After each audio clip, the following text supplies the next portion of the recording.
Sahabat Jabu, kembali lagi dengan kita di podcast Humas Lapas Kelas 2A Kediri. Pada kali ini kita sudah kedatangan narasumber. Beliau adalah seorang jaksa dari Kejaksaan Negeri Kota Kediri, yaitu adalah selamat datang Bapak. Selamat datang ya.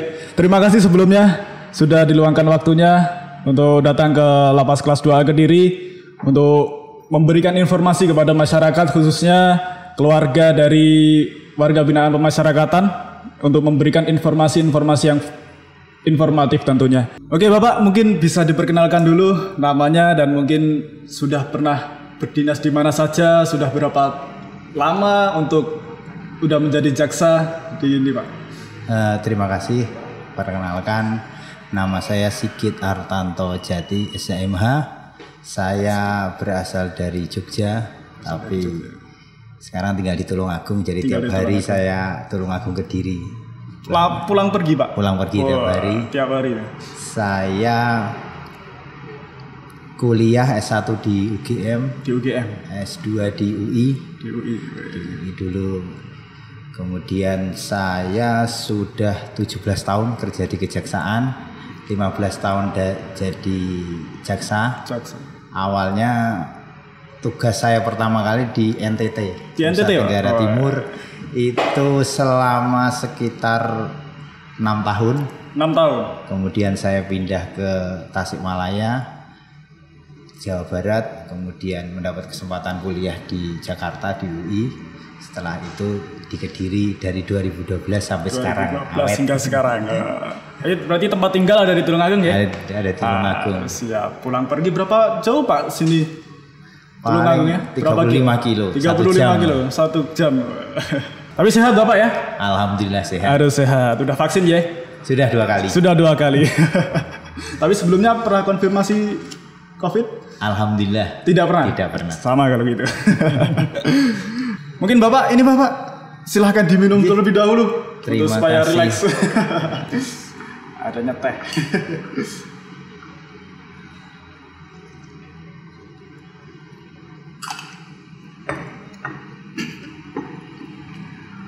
Oke Bapak, mungkin ini ada beberapa pertanyaan tentang pengurusan JC Bapak. Oh iya. Tentang pengurusan JC. Sebelumnya mungkin bisa dijelaskan Pak, apa sih itu JC atau Justice Collaborator Pak? Kaitannya dengan Justice Collaborator itu adalah, kalau dari terminologi adalah pelaku yang bekerja sama sebenarnya artinya. Bekerja sama ya? Iya, jadi seorang pelaku yang kemudian mau berterus terang membantu untuk mengungkap sebuah perkara yang lebih besar. Sebenarnya itu awalnya ada di, pertama Indonesia itu menyontoh di Amerika. Jadi dalam pemberantasan narkotika itu dicarilah orang-orang yang pengedar itu biar bisa terungkap, misalnya ikan kakapnya, gembong-gembongnya itu. Kemudian atas jasanya itu dia diberi sesuatu imbalan berupa, ya kalau di Amerika bahkan dihilangkan identitasnya, diganti KTP-nya, pergi kemana-mana. Sedangkan di Indonesia ini diatur Justice Collaborator itu ada MOU-nya itu antara kejaksaan, pengadilan, kepolisian dengan lembaga pemasyarakatan, Kemenkumham itu kepada kalau di kejaksaan itu semacam tuntutannya bisa lebih ringan, menjadi alasan untuk dia mendapatkan tuntutan yang lebih ringan daripada yang orang tidak JC. Tapi itu harus memberikan, ada sesuatu yang diberikan, misalnya informasi, saya pengen mengungkap satu hal ini yang bukan saya sendiri sebenarnya. Bukan saya sendiri sebenarnya pelakunya. Ada ini gitu. Jadi diajak kerjasama gitu Pak ya? Untuk mengungkap sesuatu kasus gitu ya? Cuman memang itu yang di kejaksaan, kepolisian mungkin sama juga. Kemudian yang di lapas itu yang saya lihat, yang sering kita terima adalah kaitannya dengan perkara-perkara korupsi, narkotika. Itu harus minta JC ke kejaksaan atau kepolisian bahwa orang ini menyatakan dia adalah pelaku yang bekerja sama. Makanya kalau dilihat dari itu ada pelaku bekerja sama, dia bisa membantu mengungkapkan sebuah kejahatan yang lebih besar, maka dia akan mendapatkan mungkin potongan tahanan atau remisi seperti itu. Kalau di lapas sendiri kan terutama untuk yang PP 99 atau narkotika bandar dia atau korupsi, untuk mendapatkan remisi dan keringanan lainnya harus mengurus JC terlebih dahulu. Mungkin untuk persyaratannya apa Pak? Apa aja Pak untuk pengurusan JC? Kalau JC di kejaksaan itu dulu awal memang kita yang menentukan bahwa orang ini bisa mendapatkan JC, tapi sekarang harus ada persetujuan dari Kejaksaan Tinggi. Oh, harus dari Kejaksaan. Jadi ada permohonan, kita laporan ke Kejaksaan Tinggi, nanti Kejaksaan Tinggi ini menilai ini orang ini pantas untuk diberikan JC atau tidak. Tapi mungkin kita juga pengen tahu juga misalnya apakah surat itu otomatis langsung ke kejaksaan ataukah bisa juga di kepolisian. Misalnya kalau perkara narkotika, seperti narkotika itu kan sebenarnya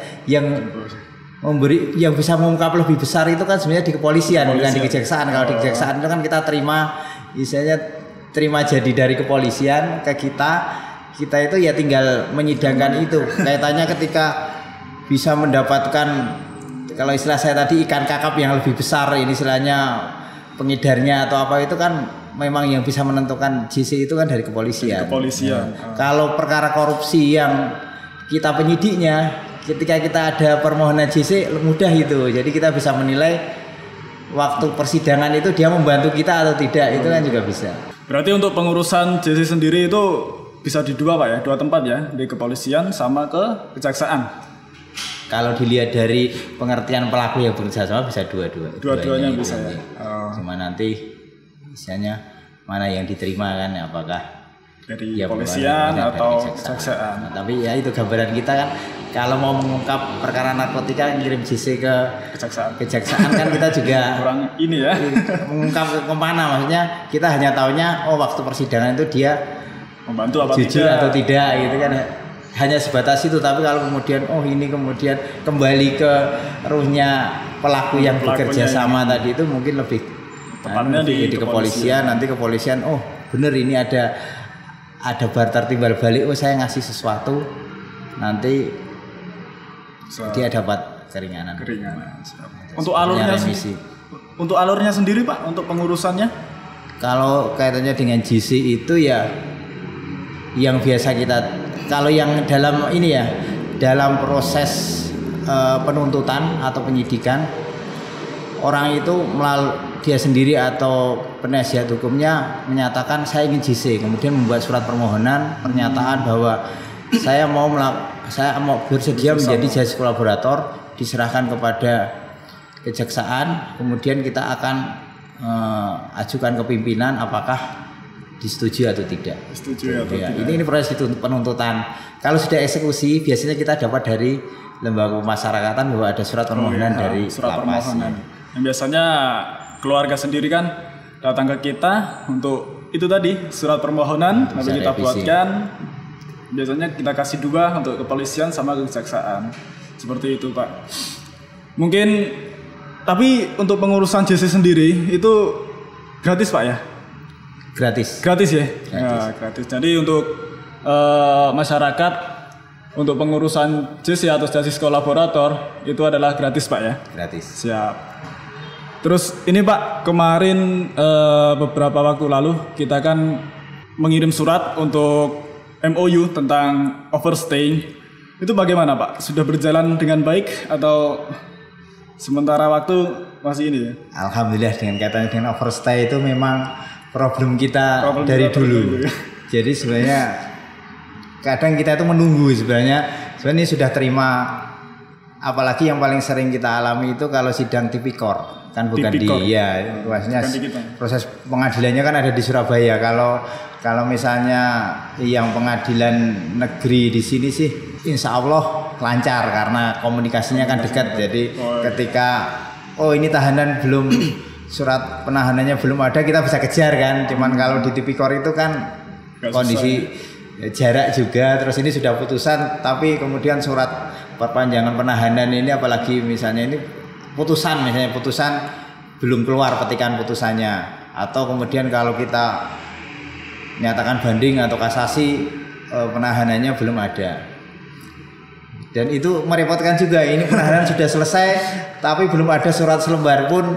Kaitannya dengan yang datang, kaitannya ini putusannya, petikan putusannya mana, ini perpanjangannya mana. Tapi alhamdulillah kita bisa koordinasi sebelum ada hari itu, kita juga sudah alhamdulillah sudah terbantu. Katanya ya, istilahnya lapas juga sudah tahu bahwa memang ini sudah putus, dia sudah terima, makanya ya ditunggu. Tapi ya memang sebaiknya memang ya harus cepat, itu kan lebih kaitannya dengan kepastian hukum, karena memang kadang-kadang ya ada 1-2 itu dari mungkin keluarganya atau penasihat hukumnya itu datang, ini nggak ada dasarnya, ini menahan itu juga dari lapas itu juga istilahnya juga bingung juga.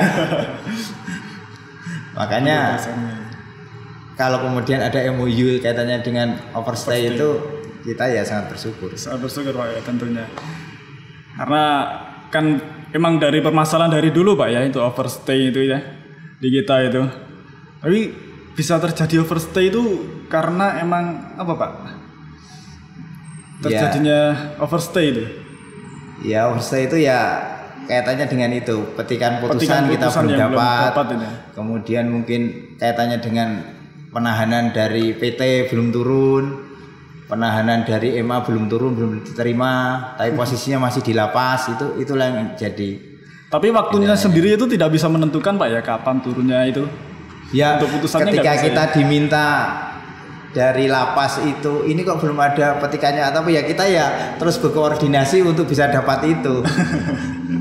Kita koordinasi minta untuk segera dapat, biar istilahnya sudah segera kita eksekusi atau kita bikin berita acara penahanan dari PT itu, kita terus koordinasi biar dapat suratnya itu. Biar dapat suratnya itu, biar jelas juga itu. Jelas juga status penahanannya ini dia sudah masih di dalam tapi dieksekusi juga belum, atau berita penahanannya belum ada, itu kan juga tidak, tapi tidak pas juga. Tapi untuk selama ini yang dilakukan itu ya koordinasi itu Pak ya, yang kita penting koordinasi dan terus berupaya untuk segera cepat dapat itu. Begitu cepat dapat, kita langsung kirimkan ke lapas. Siapa Pak? Untuk Kejari Kota sendiri ini dalam rangka WBK juga Pak atau BBPM? Kita WBK kita sama juga. Dengan kita berarti. Kita juga punya angan-angan pengen bikin podcast seperti ini juga. Mungkin inovasi Pak, salah satu inovasi juga nantinya ya, untuk bikin podcast nanti gantian dari kita datang ke sana gitu ya. Semoga lah tahun ini dari Kejaksaan Negeri Kota Kediri dan Lapas Kediri bisa mendapatkan mendapatkan WBK. Semoga kita berdoa bersama dan mohon dukungannya juga dari masyarakat semua, mendukung kita Lapas Kelas 2 Kediri dan Kejaksaan Negeri Kota Kediri untuk tahun ini mendapatkan predikat wilayah bebas dari korupsi. Amin. Mungkin itu saja Pak sementara. Terima kasih banyak atas waktu yang telah diluangkan ke kita. Mohon maaf atas jamuannya yang kurang berkenan. Terima kasih sudah mengundang ya. Doanya kita bisa WBK tahun ini sama-sama. Amin. Itu doa kita bersama dan harapan kita bersama.